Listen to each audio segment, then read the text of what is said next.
I pulled into the driveway at 11:30 that night, my back aching from 8 hours at the warehouse after a full day at the auto parts store. I grabbed the grocery bags from the trunk and pushed through the front door, ready to collapse. That is when I saw them, all my belongings, piled in the hallway outside my bedroom door like trash waiting for pickup. My clothes, my books, my laptop, everything. Through the open doorway, I could see my younger brother Tyler sprawled across my bed, wearing my headphones, scrolling through his phone. Dad stood in the doorway with his arms crossed. I stood there frozen, grocery bags cutting into my palms. Dad did not even look at me directly. He stared somewhere past my shoulder like I was an inconvenience he had to address. "Tyler needs the bigger room," Dad said flatly. "He is starting community college next week. Needs space to study, concentrate. You understand." It was not a question. Tyler glanced up from my bed. Our eyes met for a second, and he smirked before returning to his phone. My phone, the one I had upgraded from last year and given to him because Dad said Tyler needed it more. "Where am I supposed to sleep?" I asked, trying to keep my voice level. "Basement storage room. It will be fine. You are barely here anyway with all your jobs." Dad turned and walked away. Conversation over. I wanted to scream. I wanted to tell him the truth right there, but I swallowed it down like I had been doing for 3 years. I carried my stuff down to the basement in silence. Each trip down those stairs feeling like swallowing broken glass. Let me back up. My name is Leonard. I am 28 years old. I work 2 jobs. Days, I am assistant manager at Hoffman Auto Parts on Route 12. Nights, I load trucks at the Riverside warehouse off Industrial Boulevard. I have been doing this for 3 years straight. No days off, no vacations, just work, sleep, work. 3 years ago, Dad lost his job at the Mercer manufacturing plant. 20 years he gave them. One day, they downsized his whole department. He came home with a cardboard box, and his face looked like someone had died. In a way, something had. Mom had already been gone for 4 years by then. Cancer took her slowly, painfully. Dad never really recovered from losing her. After the layoff, Dad spiraled. He collected unemployment for 6 months, sent out maybe 10 resumes total, and mostly sat in his recliner watching cable news and complaining about the economy. When unemployment ran out, he did some handyman jobs here and there, but nothing steady. Tyler was 18 then, fresh out of high school with barely passing grades, no college prospects, no job. Dad called Tyler college-bound, and my smart boy, even though Tyler spent his days sleeping until noon and gaming until 3 in the morning. The house, the one Mom and Dad bought 23 years ago, was about to go into foreclosure. Mom's life insurance payout, about $45,000, had been burned through in 18 months. Dad spent it on Tyler's car, new appliances, a trip to Florida to clear his head, and a dozen other things. When the foreclosure notice came, Dad crumpled it up and threw it away like ignoring it would make it disappear. I could not let that happen. This was Mom's house. The kitchen still smelled like her vanilla candles. Her garden, overgrown now, still had the roses she planted. I could not lose that. So I went to the bank, alone. I worked out a deal. They put the mortgage in my name, tied to Mom's maiden name on the account, Harrison. Dad never checked the bank statements closely. He thought the bank was being lenient, or that someone from Mom's old church was helping anonymously. He never asked too many questions because he did not want to know the answer. For 3 years I have paid the mortgage. Every month. $1,847. I also pay the property taxes, the electric bill, the gas bill, the water bill, and most of the groceries. My paychecks disappear into this house like water into sand. I never told Dad, not because I wanted to hide it, but because I knew how he would react. Dad's pride was already shattered.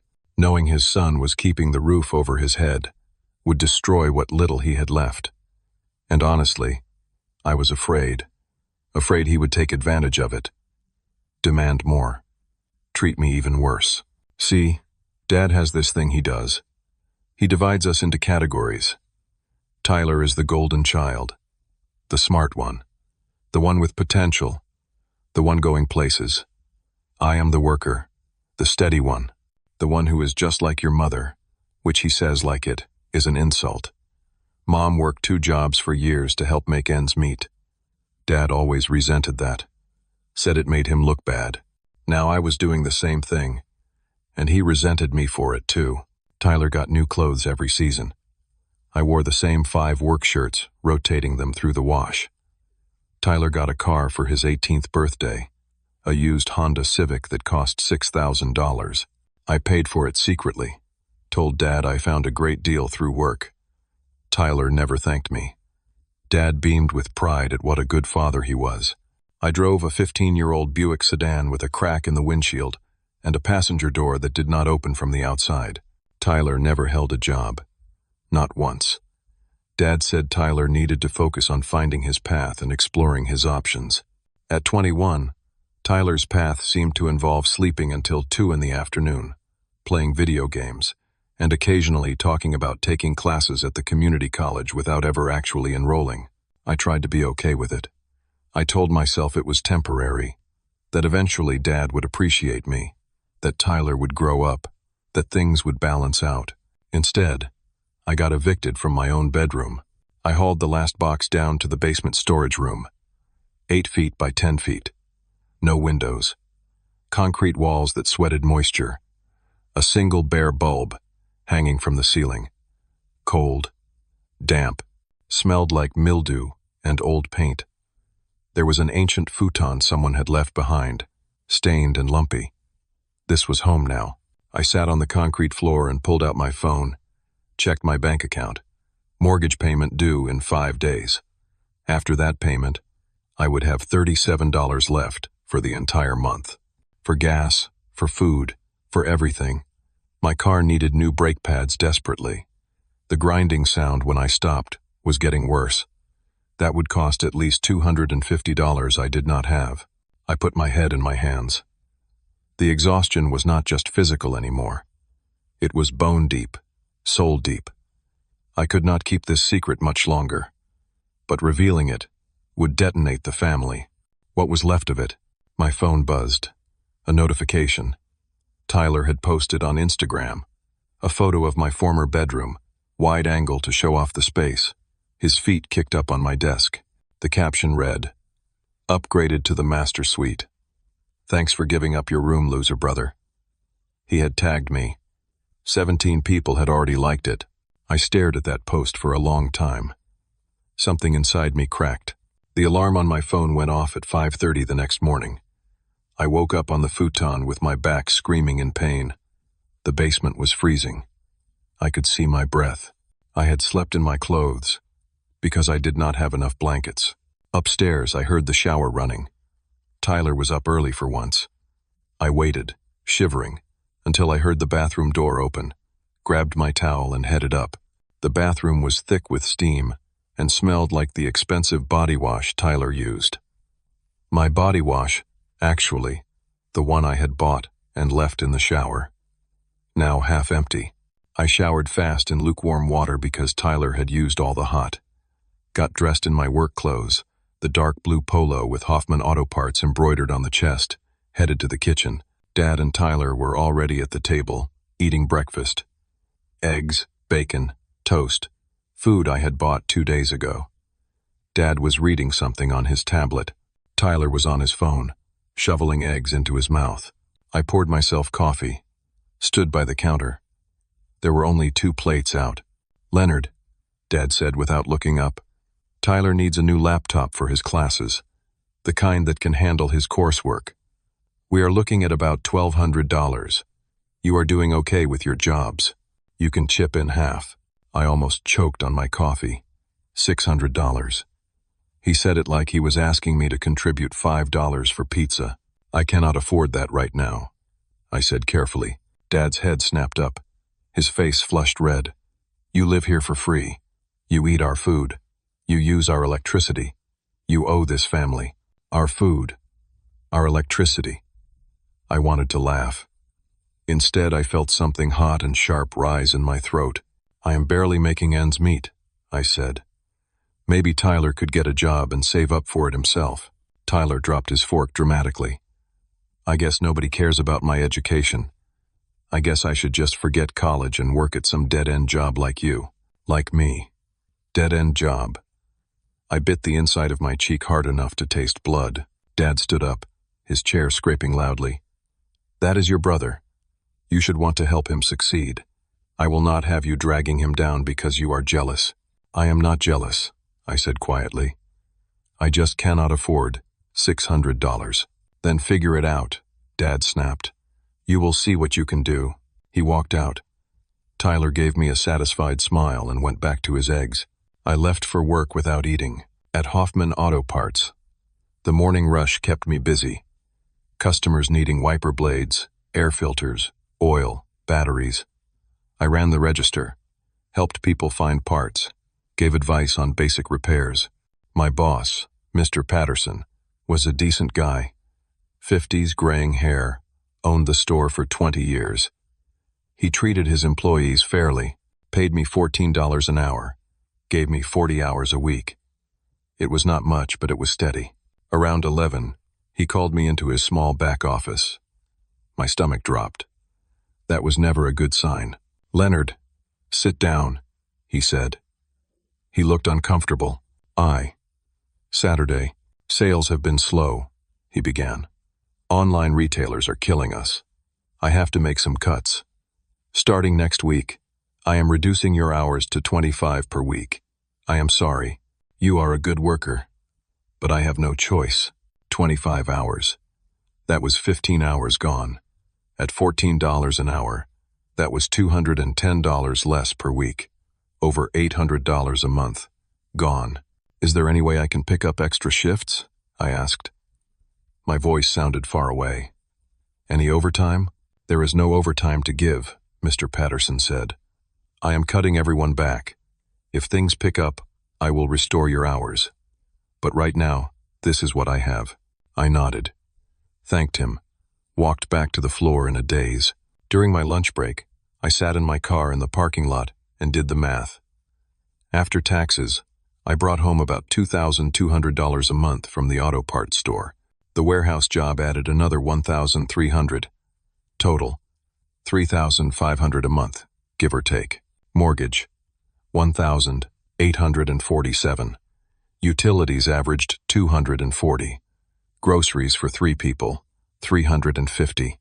Gas for my car, $120. Car insurance, $95. Phone bill, $70. That was $2,722. Left me $778 for everything else. Any emergency, any unexpected cost, any medical bill, and I was underwater. Now cut $800 from my income. I would be short every single month. I checked my credit cards on my phone. 3 cards, all maxed out. I had used them over the last 3 years for emergencies. Transmission repair, Dad's dental work, Tyler's car registration, a new furnace when the old one died. Little things that added up to $15,000 in debt. Checked my savings account.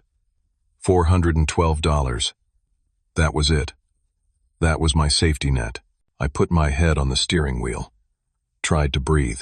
I drove to the warehouse after my shift at the auto parts store. Got there an hour early. Found my night supervisor, Marcus, a big guy with a shaved head and a perpetual scowl that hid a decent heart. Marcus, can I pick up extra shifts? I asked. I need more hours. He shook his head. We are cutting shifts, man. Business is slow. You might actually lose some hours here, too. My chest tightened. How many hours? Maybe down to 15 a week. I will know next week. 15 hours. At $17 an hour. That was $255 a week. Roughly $1,000 a month. Combined with my reduced auto parts hours, I would bring in about $2,300 a month, over $400 short of covering just the basics. I worked my shift in a fog, loading boxes onto trucks, scanning barcodes, my body moving automatically while my mind spun in circles. There was no solution, no way out. I was trapped. I got home at 10 that night, walked through the front door and stopped.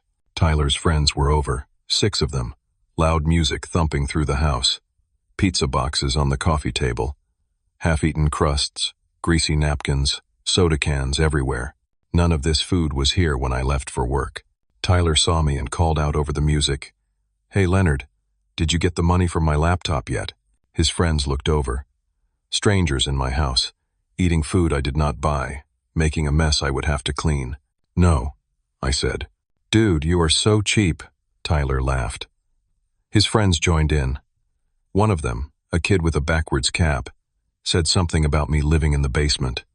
They all thought Tyler owned the house. He let them believe it.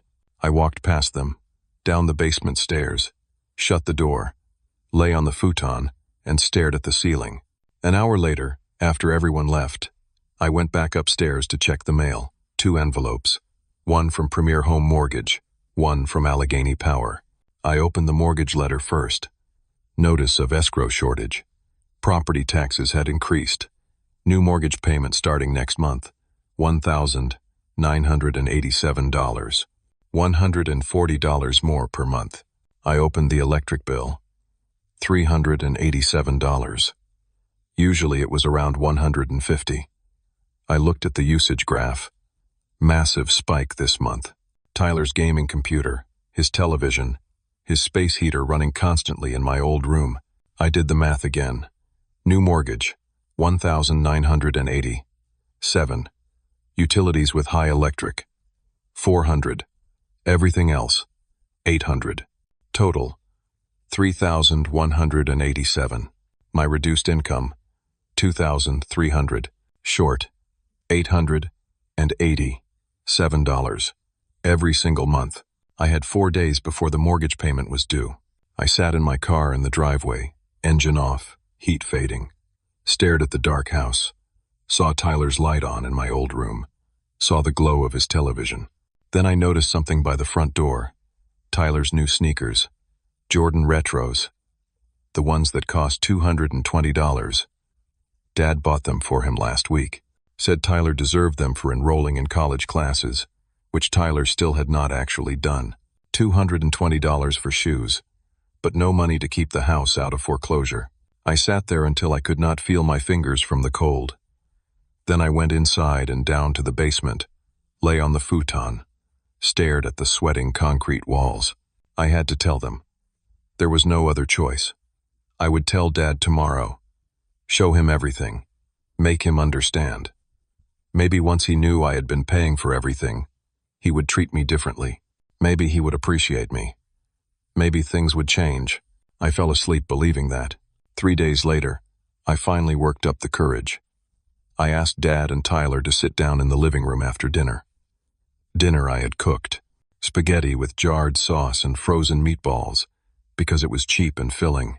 Dad settled into his recliner. Tyler sprawled on the couch, phone in hand, barely looking up. I stood. My hands were shaking. I had rehearsed this a dozen times in my head. "I need to tell you both something," I began. My voice cracked. I cleared my throat. "It is important." Dad muted the television, looked at me with mild annoyance. Tyler did not look up. I took a breath and started. Explained everything. How the house was going into foreclosure 3 years ago. How I had gone to the bank and taken over the mortgage. How it was in my name now, under Mom's maiden name. How I had been paying it every month for 3 years. $1,847, now going up to $1,987. How I also paid the utilities, the property taxes, most of the groceries. I showed them my bank statements on my phone. Showed them the mortgage payment records. Showed them utility bills with my name on them. "I did this because I love you both," I said. My voice was shaking. "I did this because this is Mom's house. I could not let it go. I have been working 2 jobs for 3 years to keep us all together. I waited. Waited for the thank you. For the recognition. For things to finally change." Silence. 30 seconds of complete silence. Then Dad's face changed. Not gratitude, not appreciation. Rage. "You did what?" His voice was low, dangerous. "I saved the house," I said. "We would have lost it otherwise. You went behind my back." Dad said, standing up.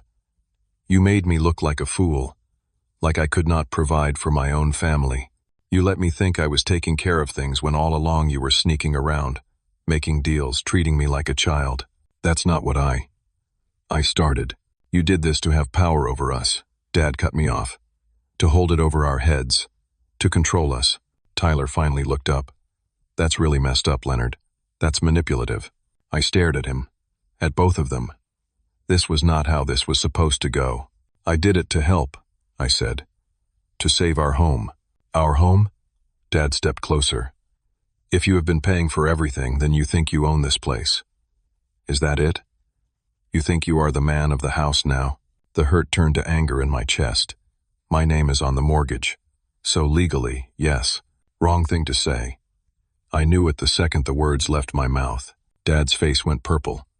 Get out. What? You heard me. If you want to play landlord, you can do it from somewhere else. You have 1 week to move out. Tyler sat up, energized by the drama. Good riddance. I looked at Dad. If I leave, who pays the mortgage? I will figure it out, Dad said. I do not need your charity. And if you stop paying out of spite, I will sue you. Elder abuse. Financial manipulation. I will take you to court. My hands were shaking. Not from fear. From rage. 3 years. 3 years of sacrifice. Of working myself to exhaustion. Of going without, so they could have. And this was the thanks. Fine, I said. I will stop paying. You all can figure it out yourselves. I went to the basement, packed a bag, called my friend Danny. He had a 2-bedroom apartment on the other side of town, said I could crash on his couch. I left that night, did not say goodbye. For 2 days, I felt lighter, free. I slept on Danny's couch, went to work, came back, watched television. No Dad criticizing everything I did. No Tyler mocking me. No house draining every dollar I made. I felt like I had won. On day 3, my phone rang. Unknown number. I answered. Is this Leonard Harrison? A woman's voice. Professional. Yes. This is Jennifer Cooper from Premier Home Mortgage. I am calling about your account.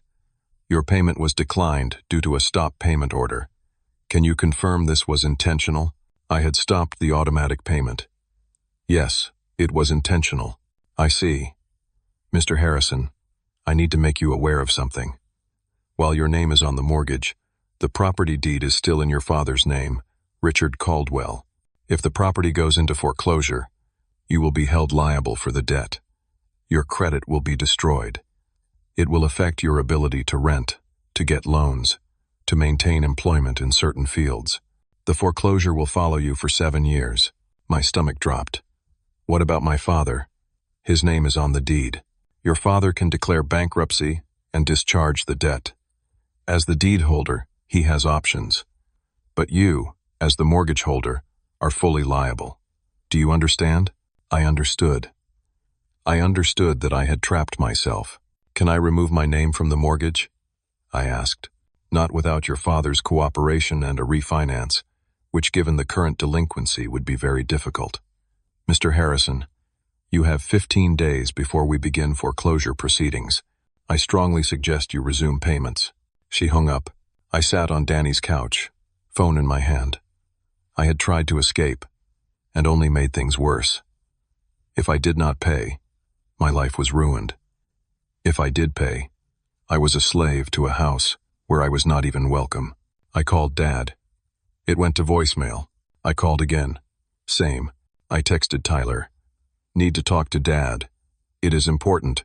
Tyler's response came 5 minutes later. A screenshot. A text from Dad to Tyler. If Leonard calls, do not answer. He will come crawling back. Let him stew. Then Tyler's own message. Dad says he will see you in court if you do not keep paying. P.S. I moved into the basement room too. More space for my stuff. A photo attached. Tyler in the basement room, boxes of his belongings stacked everywhere. My space, the one I had been humiliated into accepting, was now his storage unit. I put my phone down, put my head in my hands. I had no choice. I resumed the mortgage payments. 1 week later, I was still on Danny's couch. Danny was a good friend from high school. We had stayed close over the years.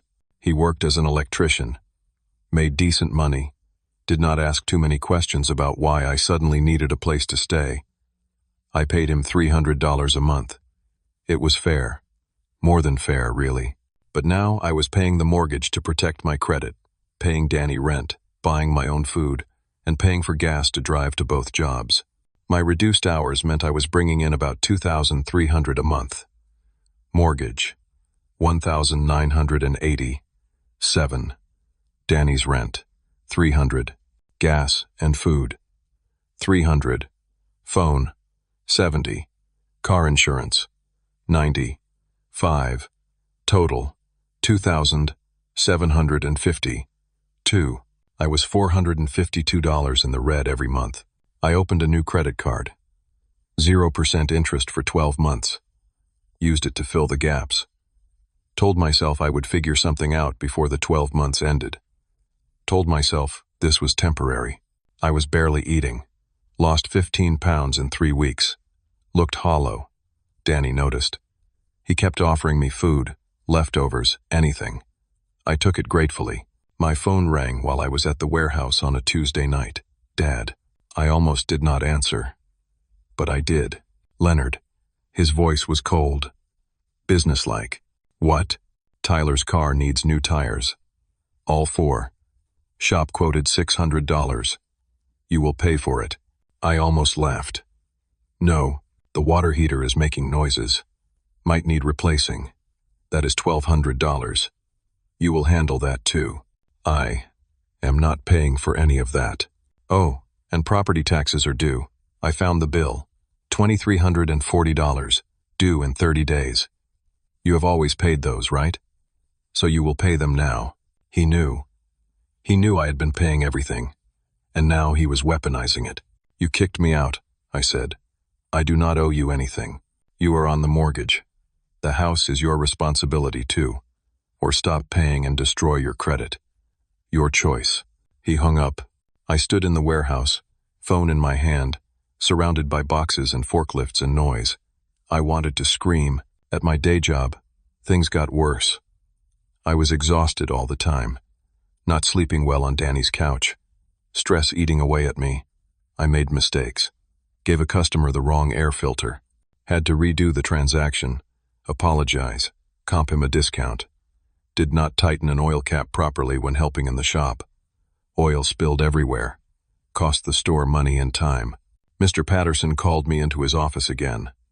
He looked disappointed. Leonard, you have been a solid employee for years, but the last few weeks, you are making errors, serious ones. I have to give you a written warning. I understand, I said. I am going through some personal issues. I will do better. I hope so, he said. Because I cannot afford to keep you if this continues.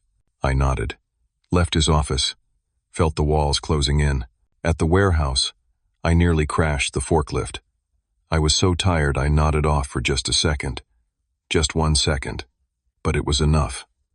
The forklift veered, almost hit a support column. Marcus, my supervisor, pulled me off the forklift immediately. Leonard, what the hell, man? You could have killed someone. I am sorry. I am just exhausted. I have to take you off forklift duty. You will be on manual loading until I can trust you again. Manual loading paid $3 less an hour. That was another $120 a week. Another $480 a month. Gone. My income dropped to $1,820 a month. My expenses were $2,752. I was $932 short. Every single month. The new credit card was already at $2,000 after 1 month. Tyler posted on social media constantly. Photos of him at restaurants, at the movies, new clothes, new shoes. One photo showed him and Dad at a sports bar, watching a game, plates of wings in front of them. Caption, best dad ever, best dad ever. The dad who kicked his son out and extorted him. My aunt, Dad's sister, called me. Her voice was sharp. Leonard, what is this I hear about you threatening to make your father homeless? What? That is not what happened. Tyler told me you have been controlling the family finances and tried to blackmail your father. That is a lie. So you did not secretly take over the mortgage and then threaten to stop paying. I tried to explain. She cut me off, said I should be ashamed, said Mom would be disappointed. Hung up. My uncle called next. Same story. Tyler had spun the whole thing on social media. I was the villain, the controlling son, the ungrateful child. Extended family believed it. All of them. I stopped answering calls from family members. I started having panic attacks. My chest would tighten for no reason. Could not breathe. Had to pull over while driving once because I thought I was having a heart attack. Sat on the side of the road, gasping. Cars, zooming past. I could not afford to see a doctor. My hours at the auto parts store had been cut, so I lost my health insurance. To keep it through Cobra would cost $450 a month. Impossible. I was falling apart. The property tax deadline approached. $2,340. I did not have it. I put it on the credit card. The one with 0% interest. That card was now at $4,200. Then Tyler posted another photo. Him standing next to a brand new pickup truck. A Ford F-150. Shiny red paint. Chrome trim. Big smile on his face. Caption: New ride. Dad co-signed for me. Starting my delivery job next week. I stared at that photo. A delivery job, probably paying $15 an hour, and a $38,000 truck. I called Dad immediately. What? He answered. Tyler bought a truck? A $38,000 truck? He got a job. He is being responsible. I co-signed to help him out. You have no money. How is he making payments on $15 an hour? That is between Tyler and the bank. Not your business. You co-signed for a truck, but you cannot help with the mortgage? The mortgage is your problem. You took it on, not mine. He hung up. I sat in my car outside the warehouse, stared at my phone, checked my bank account. Something was wrong. There was a recurring charge I did not recognize. $280, labeled Progressive Auto Insurance. I called the number, waited on hold.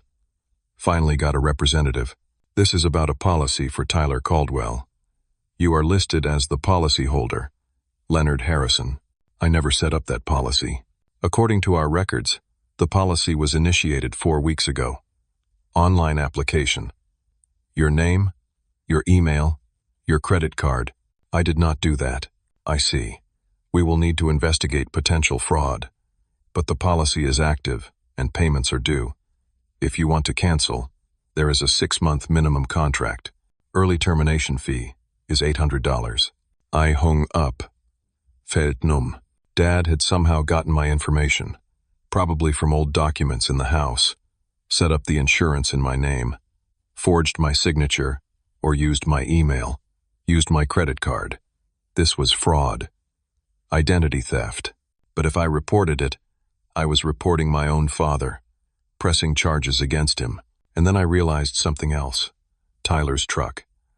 If Tyler defaulted on the loan, and Dad co-signed but had no income, the bank would come after anyone associated with the loan, anyone with a shared address history, anyone who might be considered financially responsible.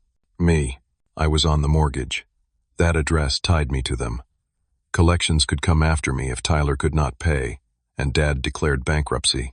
I was trapped in every direction. That night, I could not sleep. Lay on Danny's couch, staring at the ceiling. Danny was asleep in his room. The apartment was quiet, except for the hum of the refrigerator. I thought about Mom. What she would say. What she would do. She always said family was everything. That you had to stick together. That you forgave. You helped. You sacrificed. But Mom was not here to see what her family had become. I fell asleep sometime after 3 in the morning. Had to be up at 5:30 for work. 3 weeks later, everything collapsed. I was now $2,100 behind on various bills. The credit cards were maxed. Collection agencies started calling. I ignored them. What could I do? I had no money. The mortgage was current, but only because I had put 2 months' worth on a credit card at 27% interest. Property taxes were paid, but everything else was falling apart. I was at the auto parts store on a Thursday afternoon. Slow day. Just me and one other employee, Jake, a kid in his early 20s. I was behind the counter, trying to stay awake. Had worked at the warehouse until 2 in the morning, came home, lay on Danny's couch for 3 hours, got up at 5:30, and came to work. A customer came in. Needed brake pads. I walked him to the section. Started pulling boxes. Felt dizzy. The floor tilted. I grabbed the shelf to steady myself. "You okay?" the customer asked. "Yeah, fine. Just stood up too fast." Except I had not stood up. I was already standing. I rang him up, gave him his change, watched him leave. Then everything went black. I woke up on the floor. Jake was kneeling next to me. Mr. Patterson was on the phone. "He is awake," Jake called out. Mr. Patterson hung up. "Ambulance is on the way." "No." I tried to sit up. "I cannot afford an ambulance. You passed out cold. Hit your head. You are going to the hospital." I do not remember much of the ride. Flashing lights, sirens, the paramedic, asking me questions. When did I last eat? When did I last sleep? The emergency room was bright and cold. They ran tests, blood work, IV fluids. A doctor came in. Young woman, probably early 30s, tired eyes, severe dehydration, malnutrition. Your electrolytes are dangerously low. When was the last time you had a full meal? I could not remember. I have been busy. You need rest. Proper nutrition. You are running your body into the ground. She looked at me. Are you in a safe situation at home? I almost laughed. Define safe. She did not push. Gave me instructions. Rest. Hydration. Balanced meals. Reduce stress. Might want to talk to a therapist. All things that cost money I did not have. The hospital bill came 2 weeks later. $4,800. My insurance had lapsed when my hours were cut. I was uninsured. Another bill I could not pay. I walked out of the hospital that day against medical advice. Took an Uber back to the auto parts store. My car was still there. Mr. Patterson was locking up. "Leonard, you should be resting. I need to work." He looked at me. Really looked at me. Saw what I was. A man drowning. "Take tomorrow off." Paid. "Get some rest." I nodded. Drove to Danny's apartment. Slept for 14 hours. The next week, Tyler's truck got totaled. I found out through social media. Tyler posted a photo of the wrecked truck. Front end completely smashed. Caption: "Some idiot ran a red light. Not my fault, but insurance is screwing me." I called Dad. "What happened?" "Tyler was in an accident." "He is fine. Truck is totaled." "Was it his fault?" Silence. Then, "He might have been on his phone." "So, it was his fault. The insurance is not covering it fully. He still owes $36,000 on the loan for a truck that does not exist. That is not my problem. He cannot make the payments. $640 a month. You need to help him." I felt something snap inside me. No. What? No. I will not help him. He made his choices. He can deal with the consequences. He is your brother, and you are my father. But that did not stop you from kicking me out and extorting me. Dad's voice went cold. "Fine. I will go to court. I am filing a lawsuit. You manipulated us. Used your mother's death to control us. I will sue you for emotional distress, for financial abuse." "Do it," I said. Hung up. 2 days later, I got served. A process server showed up at the auto parts store. Handed me papers in front of customers. Small claims court. Dad was suing me for $15,000. Emotional distress. Financial manipulation. Elder abuse. I read the filing. It was full of lies. Said I coerced him into letting me pay bills. That I used it to control the family. That I threatened to make them homeless if they did not obey me. All lies, but I had no money for a lawyer. I sat in my car in the parking lot, papers in my lap. Stared at nothing. Danny called. "Leonard, you there?" "Yeah." "Come home. We need to talk." Home. Danny's apartment was not home, but it was the closest thing I had. When I got there, Danny was sitting at the kitchen table. He looked serious. Sit. Saturday. I know I said I would not push. But man, you are killing yourself. You passed out. You look like a ghost. You cannot keep doing this. I do not have a choice. Yes, you do. You can walk away. If I walk away, my credit is destroyed.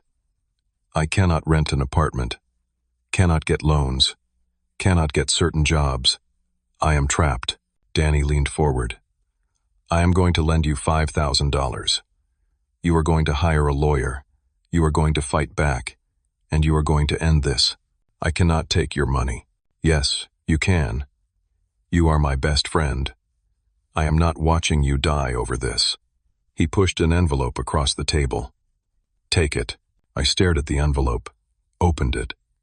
A check for $5,000. I started crying, could not help it. 3 years of holding it together, 3 years of being strong, and my friend's kindness broke me. Thank you, I whispered. Go see a lawyer tomorrow, Danny said. End this. The next day I called around. Found a lawyer willing to do a consultation for $250. His name was Gerald Harrison. No relation, just coincidence. He was in his 50s, gray hair, sharp eyes. I explained everything. Showed him documents, bank statements, mortgage records, text messages, Tyler's social media posts, Dad's lawsuit, the truck insurance fraud. Mr. Harrison listened, took notes. When I finished, he sat back. This is a mess, he said. But it is a mess we can work with. How? Your father's lawsuit is frivolous. You have documentation proving you paid for everything willingly, without coercion. You have evidence of his fraud with the insurance. That is identity theft, a felony. Tyler's social media posts show a pattern of manipulation and deceit. Your medical records show the stress this caused you. So I can win? Probably. But here is the thing. He pulled out another document from the file. I looked up the property records for your house.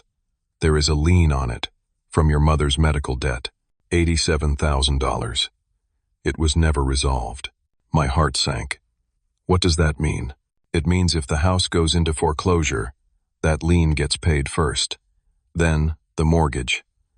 If there is any equity left, your father might see some of it, but probably not. The house is worth about $210,000. Mortgage balance is $168,000. With the lien, there is no equity. Your father gets nothing, but I have been paying the mortgage. Exactly. You have an equitable interest claim. You have been paying, maintaining the property. A judge might rule that you are entitled to compensation or partial ownership. You could force a partition sale. What is that? You force the sale of the property. Split whatever proceeds there are. But given the lien, there might not be any proceeds. It would just end the situation. How much would that cost? $10,000 in legal fees. Maybe more. I did not have $10,000. I barely had $5,000. There is another option, Mr. Harrison said. You could file a countersuit for fraud, identity theft, emotional distress. Sue for $45,000. Use the evidence of the truck insurance fraud. File a police report. Your father could face criminal charges. That would give you leverage. He would likely settle. Settle for what? You drop the charges. He drops his lawsuit. He signs over half the house to you, or agrees to sell. You get clear of the situation, but he would go to jail, potentially. If you press charges, I sat in silence. Every option led to destruction. Of the family, of Dad, of everything. Sometimes, Mr. Harrison said gently, the only way to win is to be willing to lose everything. I left his office, sat in my car, thought about Mom, about what she would want. Then I thought about the last 3 years. The exhaustion, the humiliation, the basement, the lies, the manipulation. I pulled out my phone, called Dad. He answered. What? I am ready to burn it all down. See you in court.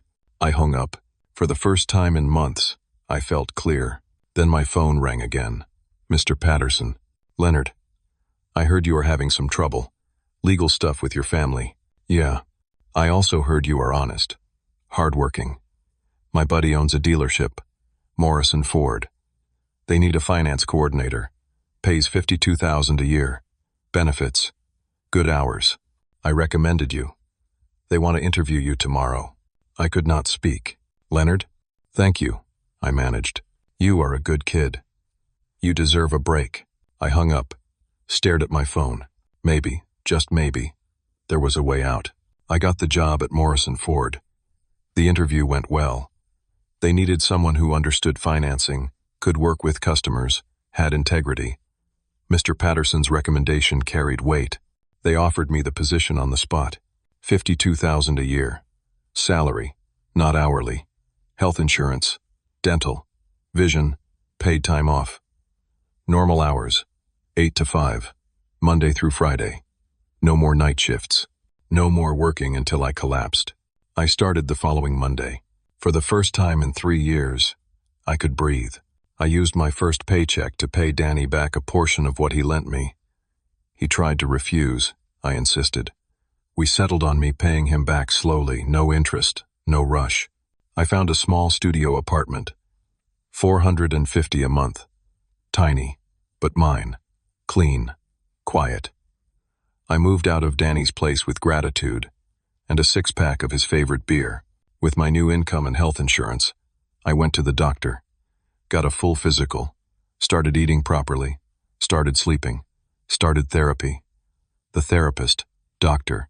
Sarah Lindholm, helped me process everything. The grief over mom, the abuse from dad, the manipulation, the codependency. It was hard, but it helped.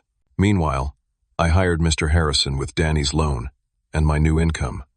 We built my case. Evidence of dad's fraud. The truck insurance in my name without permission. Text messages showing manipulation. Tyler's social media posts. My medical records showing the stress-induced collapse. Bank records proving I paid for everything voluntarily, without coercion. We filed a countersuit. $45,000. Fraud. Identity theft. Emotional distress. I also filed a police report for the insurance fraud. Identity theft is a felony in our state. Dad received the papers 1 week after I filed. He called me immediately, screaming, threatening. I did not engage. Just said, "Talk to my lawyer," and hung up. The mortgage went unpaid. I stopped paying it. Let the chips fall. My name was on it. Yes. My credit would take a hit. But Mr. Harrison explained that the foreclosure process took months. In that time, we could negotiate, force a sale, use it as leverage. Within 30 days, the bank sent a default notice. Dad received it. He panicked, called me again. This time, no screaming. Desperate. "Leonard, you cannot let them foreclose. We will lose everything. You should have thought of that before you kicked me out and sued me. I am your father. Then act like it." I hung up. Extended family started seeing the truth. Tyler's social media posts got scrutinized. My aunt noticed photos of Tyler with a new truck the same week. Dad claimed they had no money.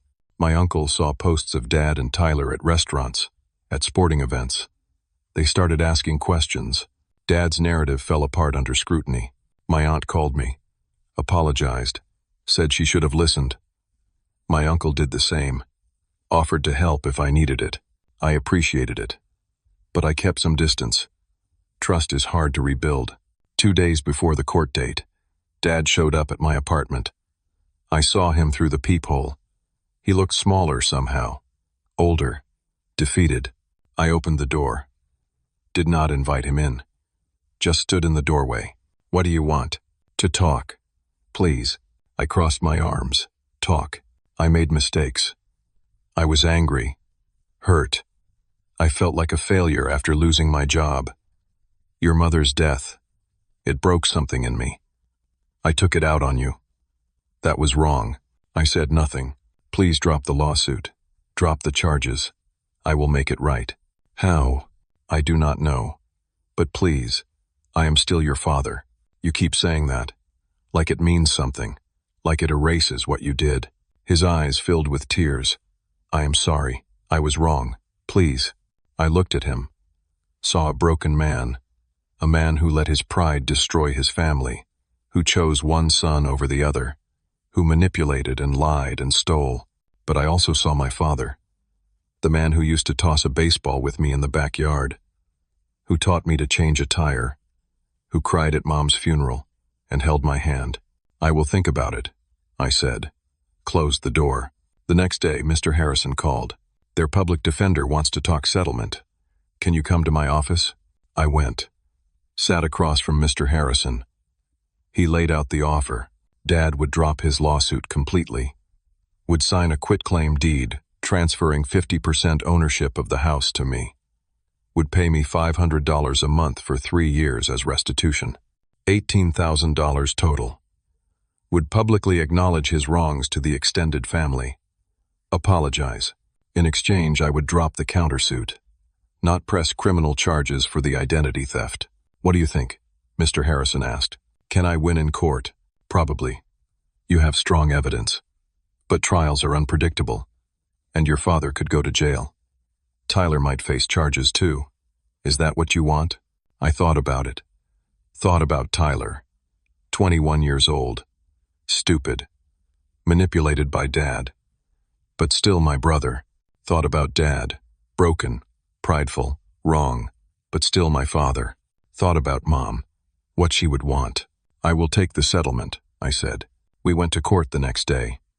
The judge reviewed the settlement agreement, asked if both parties understood and agreed. Dad and I both said yes. The judge approved it. As we left the courthouse, Dad approached me in the parking lot. Tyler was with him. Tyler looked nervous. Leonard, Dad said, thank you for not destroying us. I looked at him. I did not do this for you. I did it for me, so I could move on. Tyler stepped forward. Can we talk? Really talk? I looked at my younger brother, saw something different in his eyes. Shame, regret.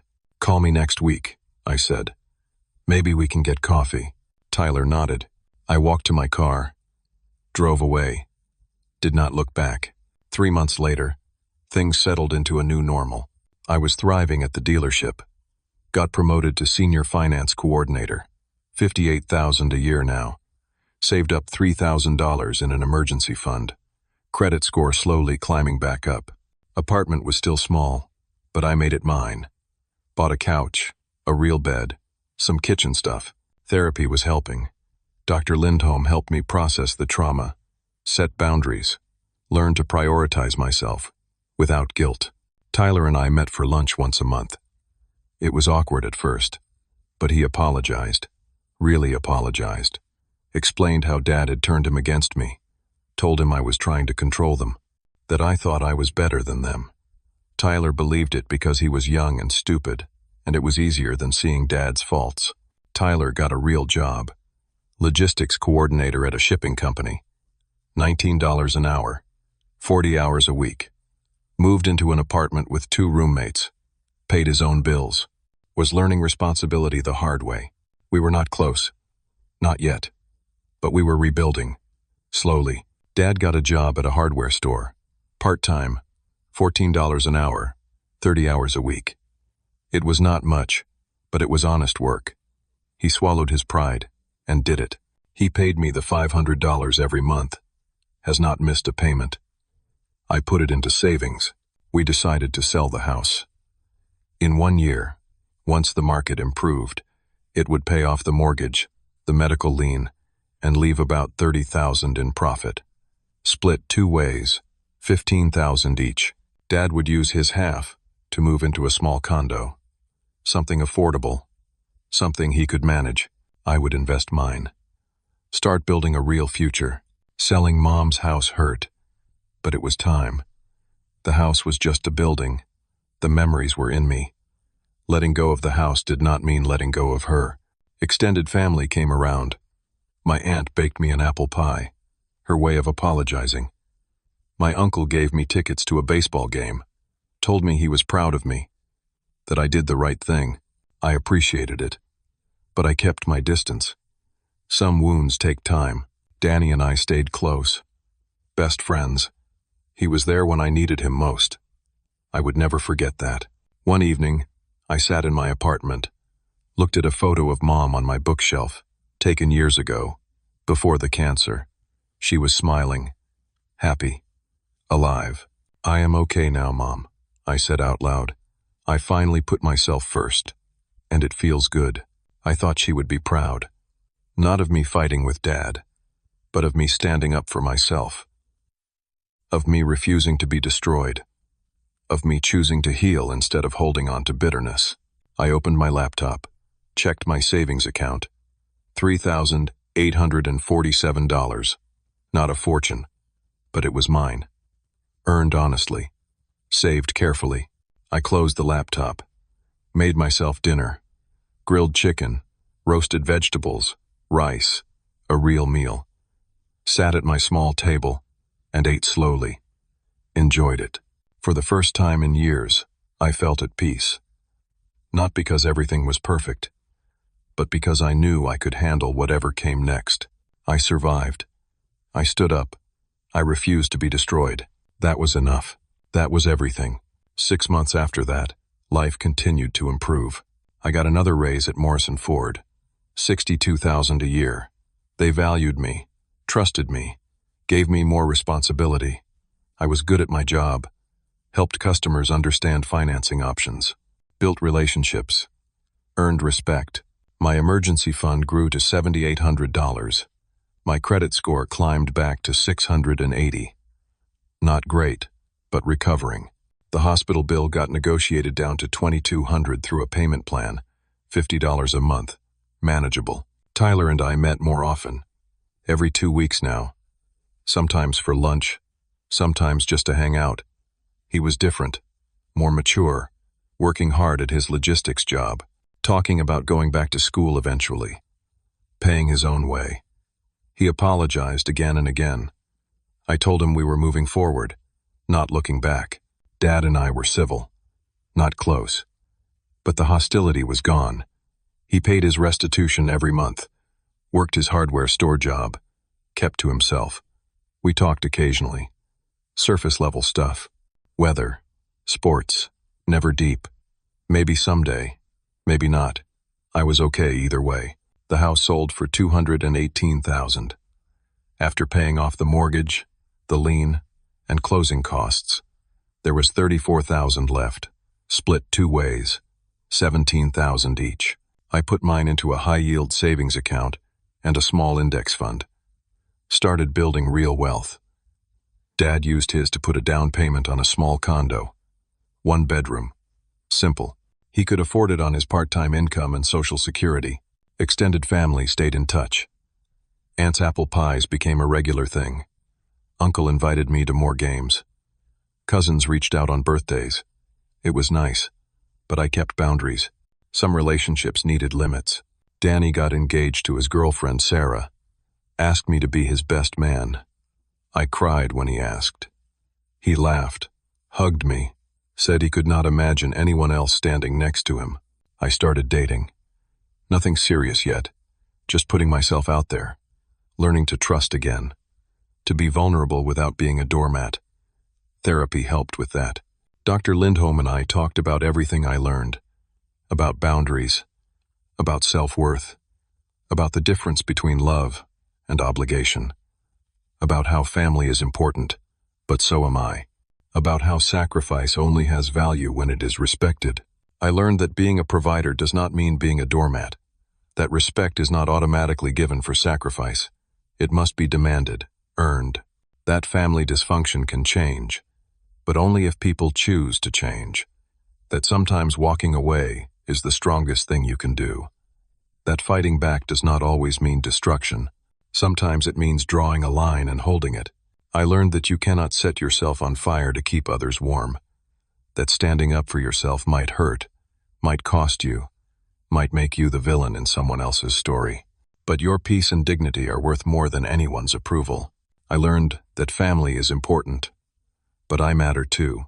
One Sunday afternoon I drove to the cemetery. Had not been in months. Stood at Mom's grave. The headstone was simple. Her name, her dates, and the words, beloved wife and mother. "Hey, Mom," I said. "I know I have not been here in a while. Things have been complicated, but I wanted to tell you, I am okay. Really okay." I stood up for myself. I put myself first. I stopped letting people hurt me. "I think you would be proud. At least, I hope you would." The wind rustled through the trees. Birds sang. The sun was warm. "I miss you," I said, "every day. But I am living my life now. Not just surviving, living. Thank you for everything you taught me. About strength, about kindness, about love. I am trying to honor that. In my own way." I stood there for a while. Then I put my hand on the headstone. Said goodbye. Walked back to my car. Drove home. My apartment. Small, but mine. Filled with things I chose. A life I built. I made myself lunch. Watched a movie. Relaxed. It was a quiet day. A peaceful day. My phone buzzed. A text from Tyler. "Want to grab dinner this week?" My treat. I got paid. I smiled. Typed back. "Sure. Wednesday work? Perfect. See you then." I put my phone down. Looked around my apartment. At the life I was building. Slowly. Carefully. Honestly. It was not perfect. But it was mine. And that was enough. The journey taught me something essential. Never let anyone take advantage of your kindness. Sacrifice has value only when it is respected. You cannot destroy yourself to save others. Standing up for yourself is not selfish. It is necessary. Family is important, but you matter too. And sometimes the greatest love you can give is to love yourself enough to say no. I survived. I stood up. I won by refusing to be destroyed. That was enough. That was everything. So let me ask you something. Have you ever been in a situation where your own family took advantage of your kindness? Where you gave everything and got nothing but disrespect in return? How did you handle it? Did you stand up for yourself? Or did you keep sacrificing until there was nothing left? I would love to hear your story in the comments below. If this story resonated with you, if it made you think about your own boundaries and self-worth, please hit that like button. It helps more people find these stories and maybe, just maybe, help someone realize they deserve better too. And if you want to hear more stories about standing up, fighting back, and choosing yourself, please subscribe to this channel. There are more stories coming. Stories about real people facing real struggles and finding their way through. Share this story with someone who needs to hear it. Someone who is sacrificing too much. Someone who needs permission to put themselves first. You might just change their life. Thank you for listening to my story. Thank you for being here. I hope you take care of yourself. I hope you set boundaries. I hope you know your worth. You matter. Do not ever forget that. Until next time, take care of yourself. You deserve it.